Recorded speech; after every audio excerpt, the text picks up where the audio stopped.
अस्सलाम वालेकुम everyone. Salahuddin Ayyubi series की एपिसोड 8 के पार्ट 2 में आप सबको खुशामदीद। सुल्तान अपने महल में दाखिल होते हैं तो इनके साथ इस्मत खातून भी मौजूद होती हैं। इन दोनों को आता हुआ मलिका खातून देख लेती हैं। इस्मत खातून कहती हैं कि तुमने मुझे बिना किसी वजह के यहाँ पर यरगमाल बना लिया है और ये कातिल खुलेआम घूम रहा है। इनका इशारा नसरुद्दीन की तरफ था तो सुल्तान कहते हैं कि इस्मत खातून को महल के अंदर ले जाओ, इन्हें कुछ देर मेहमान खाने में ठहराओ। शेर को उन्हें लेकर अंदर चले जाते हैं। इसके बाद सुल्तान नसरुद्दीन से कहते हैं कि मैंने तुम्हें कहा था कि कबाइल इसमें मुलविस नहीं है, लेकिन तुमने मेरी बात नहीं मानी, अब तुम्हें इसकी सजा मिलेगी। तो नसरुद्दीन कहता है कि अगर किसी को सजा मिलेगी तो ये सलाहुद्दीन है। जिस पर सुल्तान पूछते हैं कि ऐसा क्यों है, तो वो कहते हैं कि सलाहुद्दीन ने मेरे बेटे को कत्ल किया है। ये सुनकर सुल्तान हैरान रह जाते हैं। इसके बाद महल का अंदरूनी मंजर दिखाया जाता है जहाँ पर शेर को इस्मत खातून को लेकर दाखिल हो चुके हैं। तो इस्मत खातून का सामना मलिका से हो जाता है। मलिका कहती है कि ये औरत इस महल में क्या कर रही है शेर को। तो शेर को बताते हैं कि सुल्तान नूरुद्दीन ने इस्मत खातून को कुछ देर महल में रखने का हुक्म दिया है ताकि कबाइल की लड़ाई खत्म हो सके। तो मलिका कहती है कि क्या इसके महल में रखने से लड़ाई खत्म हो जाएगी? जो भी बगावत करे उसका सर उतार दिया जाए, यही मसले का बेहतरीन हल होता है और इसी तरह से हालात पर काबू पाया जाता है। तो इस्मत खातून कहती है कि अगर आप में इसकी हिम्मत होती तो आप मुझे कैदी ना बनाते। जो सिर्फ जबान इस्तेमाल करना जानते हो वो तलवारें नहीं चला सकते। तो मलिका कहती हैं कि आप भी जो ये अब जुबान इस्तेमाल कर रही हैं इसकी वजह हमारा रहम है, वरना आप में जुबान इस्तेमाल करने की जुर्रत थी। तो इस्मत खातून कहती हैं और किस चीज ने आपको ये जुर्रत दी? ज़ेंगी खातून होने ने। तो मलिका कहती है कि मैं सिर्फ ज़ेंगी खातून ही नहीं बल्कि सल्जूकियों की बेटी भी हूँ और आप हमारे अताई थे, इसलिए आपको झुकना चाहिए। क्योंकि आपकी जगह हमेशा हमसे नीचे है, आप हमेशा मुझे बुलंदी पर देखेंगी। तो इस्मत खातून कहती हैं कि ना तो आप में मुकद्दस सल्जूकी खून वाली रिवायत है और ना ही मेरे पास आपको देने के लिए इज्जत है। मैं जानती हूँ कि आप मुझसे नाराज क्यों हैं। माजी का खौफ आपको अंदर से जला रहा है। मुझे माजी का कोई खौफ नहीं है, लेकिन ये खौफ आपको अंदर से खा रहा है और यहाँ रहने के दौरान मैं इस महल को आपके लिए जहन्नुम बना दूंगी। इसके बाद शेर को इशारा करते हैं तो इस्मत खातून वहाँ से चली जाती हैं। सुल्तान का कमरा दिखाया जाता है जहाँ पर नसरुद्दीन और सुल्तान में बात जारी होती है। सुल्तान कहते हैं कि आपकी तकलीफ ने आपको अंधा कर दिया है। सलाहुद्दीन हशाशीन के पीछे था,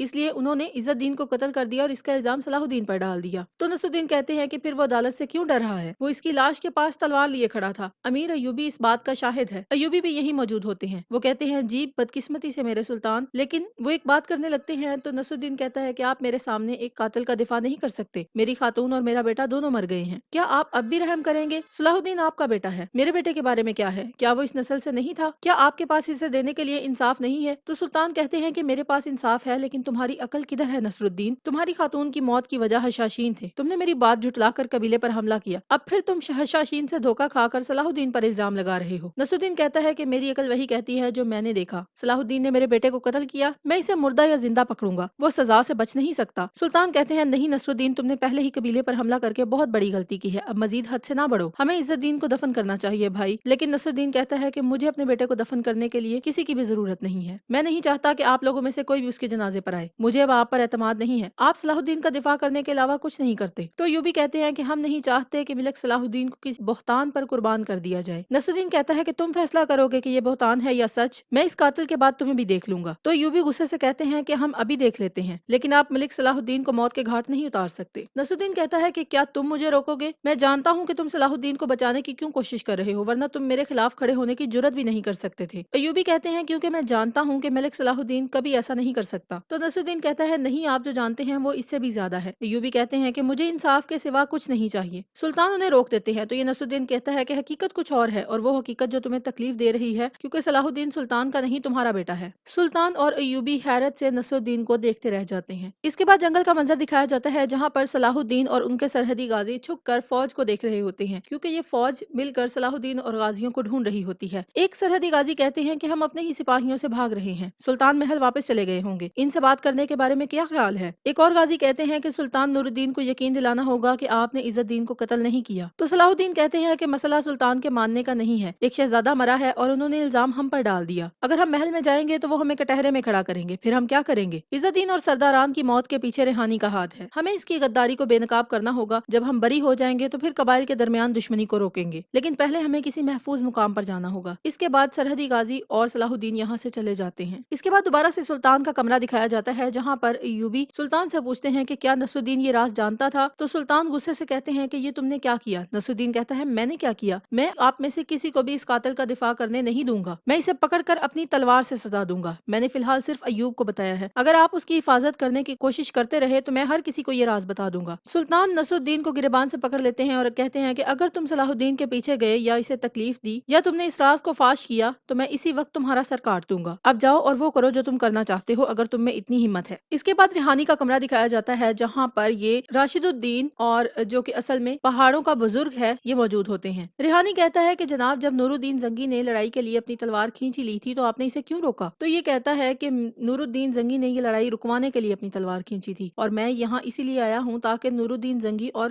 بورو کے درمیان لڑائی کے شعلوں کو بھڑکاؤں، باہر سے نہیں بلکہ اندر سے کوشش کروں. ریحانی کہتا ہے کیا مجھ سے کوئی غلطی ہوئی؟ کیا میں اپنا وظیفہ پورا کرنے میں ناکام رہا؟ تو یہ کہتا ہے کہ تم نور الدین کے اتنا قریب نہیں جا سکتے جتنا کہ میں جا سکتا ہوں. میں نے صلاح الدین کو شکاری نہیں شکار بنا دیا ہے، لیکن یہ صحیح نہیں ہے کہ وہ بھاگ گیا. ہمیں یہ جاننے کی ضرورت ہے کہ اس کے پاس ہمارے بارے میں کیا معلومات ہیں. جب تک وہ باہر ہے تمہیں خطرہ رہے گا. ریحانی کہتا ہے کہ میں نے فدائیوں کو پیغام بھیجا ہے، وہ صلاح الدین کو پکڑ کر لے آئیں گے. نصر الدین بھی اس کا پیچھا کر رہا ہے. تو یہ کہتا ہے کہ یہ کافی نہیں، صلاح الدین بھی چپ نہیں بیٹھے گا، اس کے تمام دشمنوں کو اس کے پیچھے جانا ہوگا. جاؤ اور کارا تیگن سے کہو کہ تم عصمت خاتون کو اس کے پاس لے کر آؤ گے. تم صلاح الدین کو پکڑو گے. صلاح الدین کو ایک پنجرے میں بند ہونا چاہیے، اسے جلد از جلد یہاں ہونا چاہیے.